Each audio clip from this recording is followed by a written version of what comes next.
Hello, and welcome back. Welcome back to In the Third Person. So, have you ever noticed how often people bring up the topic of alcohol in conversation? In completely unrelated conversations. You might be talking about weekend plans, work stress, or even just what's for dinner, and suddenly the topic of drinking is like shoehorned in. But once you become aware of that, it's everywhere. And when you stop drinking, or even if you just start questioning alcohol, you notice this even more. So today I want to talk about what's really going on underneath all of that. Like, why do people do this, and what happens when you stop playing along? So, like, let's be real, alcohol is normalized in our culture. Talking about it is so commonplace that it's basically become like small talk. You know, it's up there with like weather and sports and what weekend plans. And like people say stuff like, "Oh, I need a drink after today," or "I'm counting down the hours till 9 o'clock," and what's a good hangover cure? I don't know. There's just all these conversations that people have, and it never seems weird because everybody does it. But that's kind of the point. If it's not really about the drink, it's about connection, really. It's about finding some sort of common ground. You know, it's light-hearted and familiar, and so it works in that way. But there's another layer underneath that, and that's that most drinkers know on some level that alcohol isn't great for them, right? I think most people would agree with that. You know, it can mean that you lose sleep, you gain weight. You know, it can make you feel anxious, you just feel off from it. So when people steer a conversation towards drinking, especially in a jokey kind of casual way,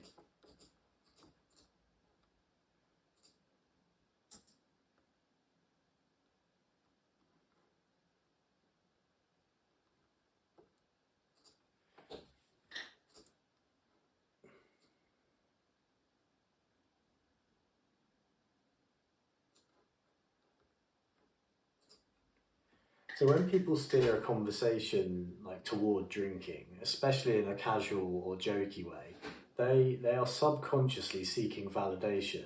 It's like if everyone agrees, then I don't have to feel weird about this thing, that I know I probably shouldn't be doing. Like, it quiets that internal voice that says, like, should I be doing this? And so if people echo that back, like, yeah, same here, like they've just got that same kind of camaraderie that goes on, then the discomfort that you feel about kind of knowing that you're maybe doing something you shouldn't goes away, like, temporarily. So here's what happens. A drinker brings up alcohol for that kind of social nod, the shared laugh of like, me too. And if they get it, cool, then they can move on, the cognitive dissonance is eased, no deeper thought needed. But if the response isn't what we're hoping for, like maybe someone challenges it, it can actually trigger a bit of defensiveness or withdrawal. People might just shut the conversation down and distance themselves. And that's not necessarily because they're being rude, it's just because they didn't get the validation that they were looking for, and now they feel exposed, So once you see this pattern, once it sort of clicks, it becomes impossible to unsee it. You'll notice it in like coffee shops or in podcasts, work meetings, social events, social media. It's everywhere. And most of the time people have no idea that they're doing it. They're not trying to be manipulative or deceptive.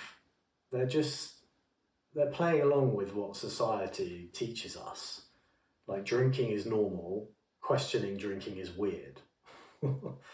But when you step outside of that story, it's like walking out of the fog, and you see what's actually going on, like, beneath the surface of all of that stuff.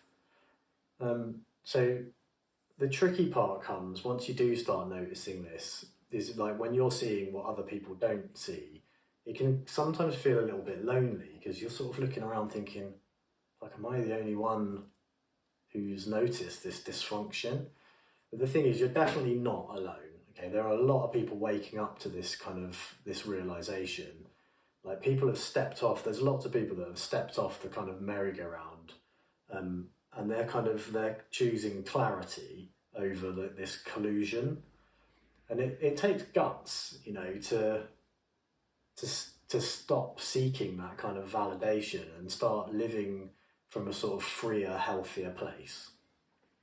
So I really noticed this on a group holiday. There were loads of new people all kind of getting to know each other. You'd expect lots of kind of small talk in a situation like that. But I was one of only two non-drinkers in the group, and there was probably a group of, say, I don't know, 10 or 12 people, and everyone chatting. And I turned to the other non-drinker and just said, like, have you noticed that there's barely any actual content in the conversations that are happening here? And she said, yeah, oh my God, yes. Like, and we'd both clearly been feeling that. And it was like everyone was talking, but no one was really actually saying anything. Like, it was just this constant cycle of, like, I don't know, how much someone drank last night, what bar to go to next, some wild thing that someone did while drunk. And it was all just real surface level stuff. And it's just on repeat. And at that moment, like, just quietly kind of acknowledging that meant that broke the ice between the two of us, and we ended up having a long, kind of genuinely interesting conversation. Like, not just because we were both non-drinkers, because we both knew that we had stepped outside of that game and we weren't playing in this kind of like validation loop. Then we talked about like real things like human nature and social dynamics and how to connect with each other when alcohol isn't the glue, and like other stuff outside of, well, just other topics of interesting conversation. And from that moment on, we were kind of friends for the rest of the holiday, like not out of some like forced sober solidarity, but because we'd created space and broken through that kind of surface level stuff. So anyway, that's all I've got really today. It was just something that I thought was an important thing to talk about, is, just have a listen to the conversations. Even in like the supermarket or somewhere like that, you'll probably hear people talking, people picking up the kids from school or whatever, wherever you go, where you might overhear a conversation. So it might not even be one that you're having yourself, but you'll start hearing this more and more, and you realise just how superficial it is. And it's a really interesting thing, because as I said, like, once you start seeing it, you can't really stop seeing it.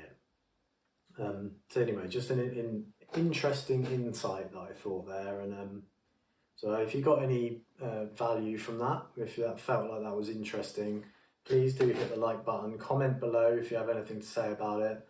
Subscribe to the channel so you can get more from me. I'm going to try and do a video once a week, which will come out on Sunday nights. I might start doing more than that. I might do one midweek as well, but I'm going to see how I go with that. As I've said in the last videos, I've got so much more of this stuff that I want to talk about and share. So thanks a lot for listening, and I will see you on the next one.